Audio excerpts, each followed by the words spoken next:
उरण विधानसभेत भूमिपुत्रांचा आवाज म्हणून मनोहर भोईरांना विधानसभेत पाठवा. संजय राऊत. ही लढाई नुसती उरणची नाही तर महाराष्ट्राच्या आणि मराठी माणसाच्या स्वाभिमानाची लढाई आहे. ही क्रांतिकारकांची भूमी आहे. स्वातंत्र्य चळवळीचे महत्त्व या भूमीला आहे. संयुक्त महाराष्ट्राच्या लढ्यामध्ये महाराष्ट्रातले कार्यकर्ते लढले आहेत. या लढ्यात आगरी समाजाच्या कार्यकर्त्यांचे योगदान आहे. आपल्या हक्काचा उमेदवार मनोहर भोईर यांना विधानसभेत पाठवा. त्यांना भरघोस मताने विजयी करा, असे आवाहन शिवसेनेचे संजय राऊत यांनी उरण येथे महाविकास आघाडीचे विधानसभेचे अधिकृत उमेदवार माजी आमदार मनोहर भोईर यांच्या प्रचारार्थ शनिवार दिनांक 16 रोजी आयोजित करण्यात आलेल्या जाहीर सभेत केले आहे.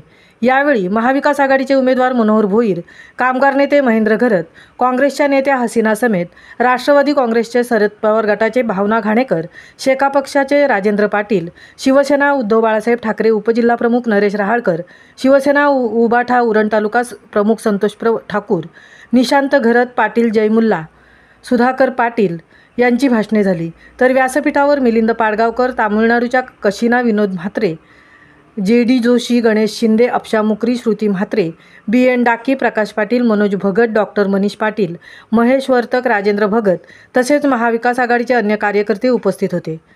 महामुंबईसह मिलिंद खारपाटील, उरण.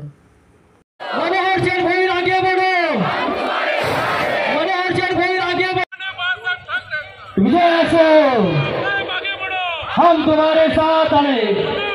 उरण मतदारसंघाचे आपले उमेदवार, सगळ्यांचे प्रिय मनोहर भोईर यांच्या प्रचाराची ही जाहीर सभा मंचावर उपस्थित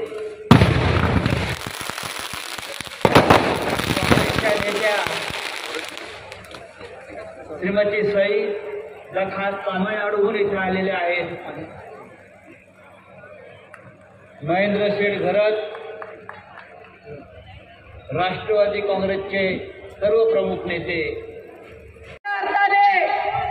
स्वराज्याचा बालकडू पाजलेल्या माझ्या जिजाऊंचा मी शिवसेना पक्षाशी प्रामाणिकपणे, उद्धवजींच्या पाठीशी प्रामाणिकपणे राहिलो आणि मी कधीही शिवसेना पक्षाची बेईमानी केली नाही. म्हणून 2014ला मला या उरणच्या जनतेने निवडून दिलं. 2019ला दुर्दैवाने जरी माझा पराभव झाला तरी मी दुसऱ्या दिवशी मी कामाला लागलो. मी एकही दिवस जनतेपासून दूर राहिलो नाही. अनेक निवडणुका ग्रामपंचायतीच्या झाल्या, अनेक या ठिकाणी आंदोलने झाली, बऱ्याच वेळेला रस्त्यावरती ॲक्सिडेंट झाले, बऱ्याच वेळेला काही घटना घडल्या. त्या सर्व गोष्टीमध्ये मनोहर भोईर सहभागी होता. आणि आज